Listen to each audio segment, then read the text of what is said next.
چھوٹے سے گاؤں میں احمد نام کا ایک غریب لڑکا رہتا تھا۔ اس کی ماں بہت بیمار تھی اور گھر میں صرف فقا تھا۔ ہر روز احمد صبح اٹھ کر اللہ پر بھروسہ کرتا اور کہتا، یا اللہ میری ماں کو شفا دے اور مجھے حلال رزق عطا فرما۔ ایک دن جب وہ شہر سے واپس آ رہا تھا، اسے رستے میں پیسوں سے بھرا ہوا ایک بٹوا ملا۔ اس کے دل میں خیال آیا، ان پیسوں سے ماں کا علاج ہو سکتا ہے۔ مگر پھر اسے یاد آیا کہ اللہ سب دیکھ رہا ہے۔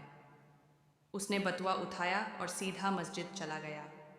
امام صاحب کو بٹوا دیتے ہوئے اس نے کہا، یہ امانت ہے، اسے اس کے مالک تک پہنچا دیں۔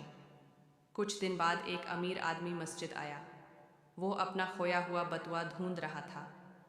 جب اسے پتہ چلا کہ احمد نے ایمانداری سے بٹوا واپس کیا ہے تو اس کی آنکھوں میں آنسو آ گئے۔ اس نے احمد کی ماں کے علاج کا سارا خرچہ اٹھایا اور احمد کو اپنے ساتھ کام پر رکھ لیا۔ اس دن احمد نے سمجھا کہ صبر اور ایمانداری کبھی ضائع نہیں جاتی۔ اللہ اپنے بندوں کو بہترین وقت پر بہترین اجر دیتا ہے۔